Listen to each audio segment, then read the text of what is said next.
Hello, good morning. I hope that you're all well and that you had a good week. I was up with the crack of dawn this morning, taking the boys out for a walk, and we had a super 2-hour walk. As we started, we met up with a lady who had 4 large dogs who was actually walking the same route as we were. And Hugo and Bertie Boo had so much fun with those 4 dogs. They ran, they played, they sniffed together, and then they trotted along in a pack. It was so lovely to see them having such fun. They were tired when we got back. I jumped in the shower and here I am. I'm yours now for the rest of the day. I haven't really been able to work on the little ABC sampler this week. As many of you will know, we're having remodelling done on our home, and this week they were working in our TV room, which is where I have my stitching nest. So I haven't been able to work on the ABC sampler this week. But we're going to be looking at all different stitches today, and the stitch this weekend is the blanket stitch or the buttonhole stitch. Now, before I start, I want to explain something that's quite important. In hand embroidery, the blanket stitch and the buttonhole stitch is worked exactly the same way, but in hand sewing or tailoring, the 2 stitches are worked in a different way. This tutorial is all about hand embroidery, so we're looking at the blanket stitch and the buttonhole stitch as embroiderers, not as hand sewers or tailorers, or tailoresses I should say as well. Okay, so here is the stitch on the little ABC sampler. There's just one version worked in different colours, but there is so much more to these stitches in the way that you can use them. The Proper Stitch, Darlene Osteen's book, has a whole section on the buttonhole stitch family. This is a good book. I've mentioned it before. If you're interested in learning, this is a must book for your needlework library. It can be a little difficult to source a new copy, but Jean Lee at Attic Needleworks has a very good supply of these books, so that's a place you can get a brand new version of the book. On my needlework library shelf, I have a new version that's untouched, and then I have my very sort of tatty looking version that has had so much use. The other book that we're going to be looking at various versions of buttonhole stitch today is Mary Thomas's book, and in her book, oh my gosh, she has so many versions. She has blanket stitch, then she has buttonhole edging, buttonhole filling fancy and knotted, buttonhole filling open spaced, then basic buttonhole stitch, closed, cross, detached, double, drawn, knotted, tailors, shading, wheel and barred. There's so many things that you can do with this stitch. Now, when you see samplers that were worked to demonstrate various stitching techniques, you often see several versions of blanket stitch and buttonhole stitch worked, and there was a great emphasis on these stitches.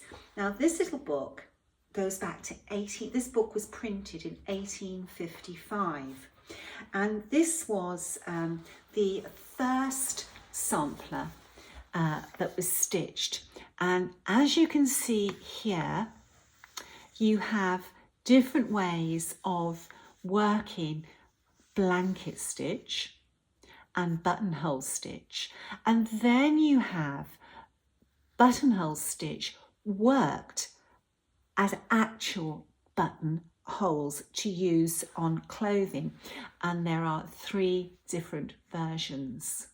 There was great emphasis put on this stitch. Now, in the next sampler that the girls would have stitched, there's 2 pages to this graph. This is the top section of the sampler.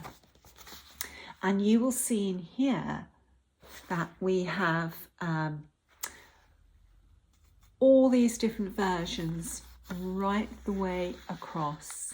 And this is a blanket stitch as well. So let's have a look at this stitch being worked. We will use a waist knot start. We will bring our needle up at the bottom of the first upright stitch. We will work this stitch 4 threads high. Bring your needle up at the base of the stitch and take it back down 4 threads above. Bring your needle back up at the base of the stitch and then take it back down 2 threads to the right of the top of the first stitch. Bring your needle back up 4 threads below, that is 2 threads to the right of the base of the previous stitch. When you pull your needle back up, you need to catch the thread, forming a loop. This is your stitch path. Let's make the stitch again. Remember to catch the loop of the thread when bringing your needle back up.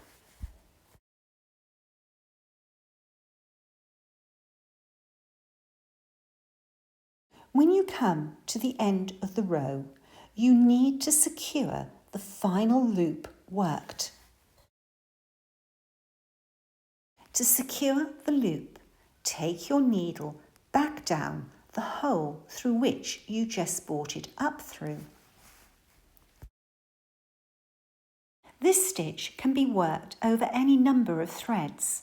I am going to work the stitch again, but this time it will be 2 threads high.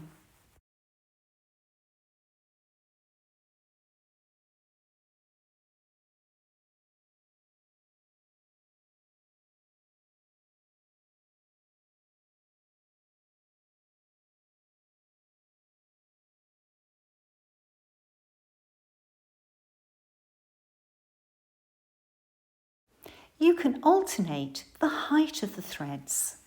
There are several ways in which this stitch can be decoratively laid.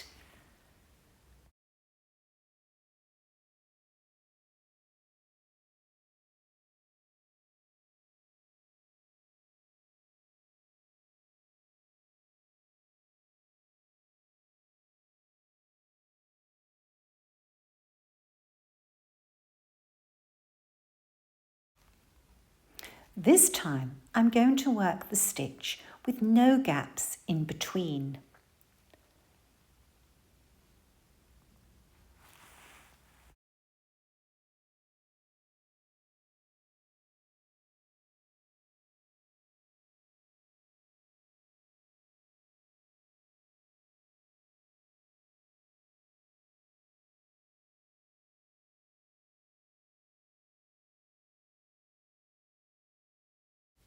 As I was browsing through Mary Thomas's Dictionary of Stitches this morning, I stopped and studied the buttonhole stitch crossed. I've never worked this stitch before, and what I'm showing you now is my very first attempt. It's good to browse through stitch guides and give stitches a go that catch your eye. I think that this stitch would be more visually pleasing to me if it was worked in different proportions. I think it would look more attractive if it was shorter and more widely spaced. This is something that I'm going to play with in the weeks ahead, and when I have perfected this stitch, I will add it to my stitching journal where I record stitches worked.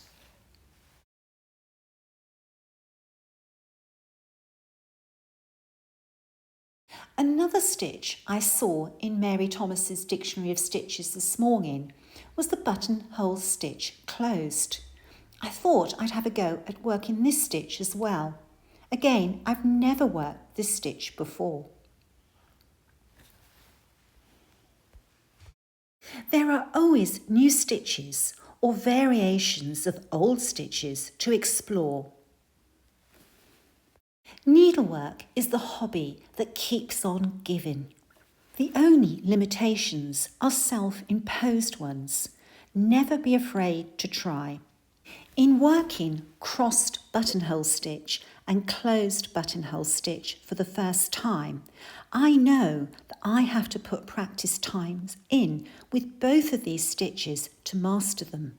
However, I wanted to show you my very first attempts. The next version of buttonhole stitch we're going to look at is Tailor's buttonhole stitch. This stitch is used in hand embroidery and in hand sewing, in plain and fancy work. The difference between buttonhole stitch and Tailor's buttonhole stitch is that there is a knot formed at the base of the stitch. The stitch is normally worked with no gaps in between, but I am spacing this stitch out so that you can see the knot clearly. The knot is formed by wrapping your thread around your needle in a clockwise direction. A tip when working this stitch is to ensure that your thread does not twist up on itself. I want to emphasize again that this stitch is not normally worked with gaps in between. If you are embroidering flower petals with satin stitch, you could replace the satin stitches with a Tailor's buttonhole stitch. This will give your petals a frilly edge, which is visually very pleasing. Note that we wrap our thread in the clockwise direction once around the needle. Care should be given when pulling your thread through. You don't want knots forming in the wrong place.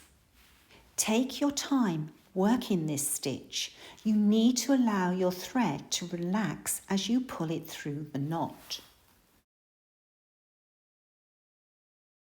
Let's work this stitch correctly now with no gaps in between.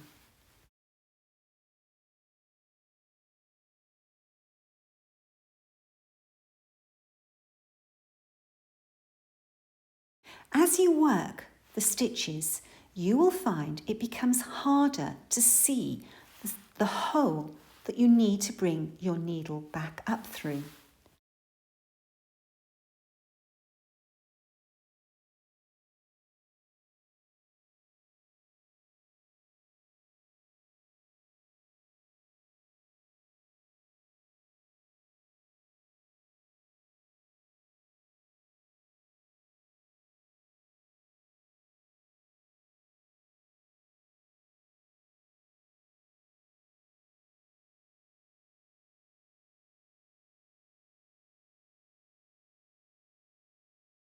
If you hold your thread to one side so that you can see the holes more easily, always remember to reposition your thread, that is the loop of the thread, in the correct place before making the knot.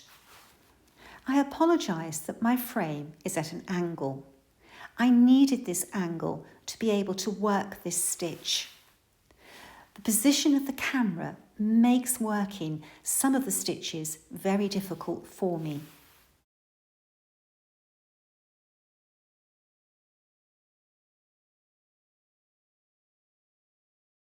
The knots that are being worked will give this stitch additional strength. Most dressmakers today would use a sewing machine to work a buttonhole on a garment. If you were to hand stitch a buttonhole on a garment, you would actually reverse the stitch path that I'm showing you. There are so many variations of the blanket stitch or buttonhole stitch that you can work. I did want to record a video showing the detached buttonhole stitch being worked, but unfortunately whilst I've been filming this morning, Ray has telephoned me and I have to go and do something for him, which has cut down the time I have. I am sorry. However, what I'm going to do is insert into this video a video that I recorded several years ago for Buttonhole's sampler, where it shows me working a detached buttonhole stitch. This video was filmed in my early days of recording, and the video is a little bit shaky in parts, so I do apologise. Let's have a look at this detached buttonhole stitch being worked. Detached buttonhole filling. Refer to the booklet for step-by-step photographs of how to work this stitch. In this video, I will show the motif being filled in its entirety. The stitch begins with outlining the shape to be filled. You can do this in double running stitch or back stitch. I favour double running stitch. Start with an waist knot. The stitch can be worked with or without a trailing thread across the motif. I favour a trailing thread. As the shape being filled has been outlined in double running stitch over 3 threads, I will roughly try to add 2 buttonhole stitches per double running stitch. This stitch is no different to any other, so do not panic or dismiss trying it. Practice will help you understand the mechanics of the stitch. Then you will fall into its rhythm and be able to perfect your tension. Tension is important. It is easy to work it too tightly or too loosely. It took much practice for me to be happy with my tension. Loose is better than tight. As the shape being filled broadens or narrows, it may be necessary to add or reduce the number of buttonhole stitches being laid. Try to keep an even spacing between your buttonholes. With detached buttonhole filling, you do not pass through the fabric as you work the buttonhole filling. You can create dimensional effects. I keep my thread ends to pad out a buttonhole filled motif. You can take out part of your foundation fillings and fold the buttonhole area back on itself. You can even make petals and leaves that stand away from the fabric. Time spent mastering the stitch will allow you to stitch some of the iconic reproduction samplers. I spent many hours practicing and experimenting before I was confident. In stitching the motif in the video, I was greatly hampered by the camera. When working buttonhole filling, I normally skew my frame at an angle. I find that easier. Play around with positions and discover what works for you. Can you see that every following row of stitches is worked into the loops of the previous row? And that shaping is created by increasing or decreasing stitches at the start and end of each row. If you wish to pad the acorn cup, you should do so after you have reached the end of this row. Padding will add some interesting dimensional effects to your band sampler. To close up and secure the acorn cup, work the last row of buttonhole stitches through the loops of the previous row and through the loops of the double running stitch outline.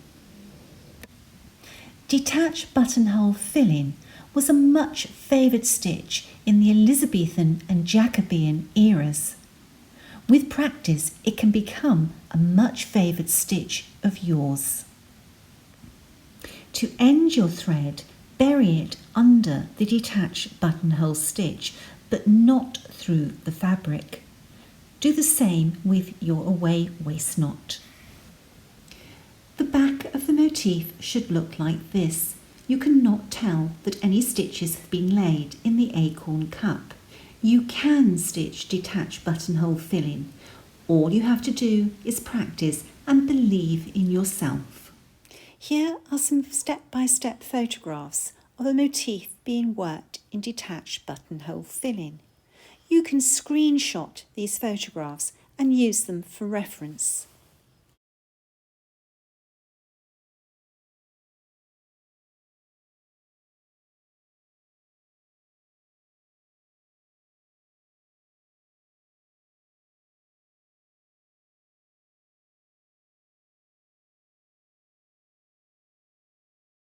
There are so many different versions of the blanket stitch and the buttonhole stitch for you to explore and to have fun with. This morning I've had fun with crossed buttonhole stitch and closed buttonhole stitch. I'd never worked those stitches before, and what you've seen today are my very first attempts. They were poor attempts, but I don't want you to think that I do a stitch for the first time and have mastered it. I'm going to have to put some work in, practicing those stitches, playing with them, understanding them, finding ways of making those stitches sit perfectly. Once I have, I will be recording those stitches in my needlework journal, and I will cut out some samples and put into my journal so I've got them there for future reference. Before I finish today, I have to say a huge thank you on behalf of Kathleen of Cross Stitch Antiques and myself to everybody who signed up for our workshop, Useful Work, that's being held at Hobby House Needleworks in the August of 2025. We were truly humbled by how quickly that event sold out. Kathy and David Mills of Hobby House Needleworks are running a cancellation list, and when you book a workshop so far in advance, there will be people that have to drop out. Life happens, and there can be sickness, there can be death, there can be a change of job that prevent people attending. So go on that cancellation list if you want to attend the workshop. It's going to be very special. Kathleen and I promise you that. Okay, so next week we will be looking at the chain stitch, and whilst you might think the chain stitch is very much an embroidery stitch, a surface embroidery stitch, you would be surprised how many times we come across chain stitch in samplers. That's what we're going to be looking at next week, and next week we will also have another giveaway for people who are participating, so make sure you watch and don't forget to enter the giveaway. Everybody that enters the giveaway will be a winner. Okay, until next week, stay well, stay safe. Bye-bye.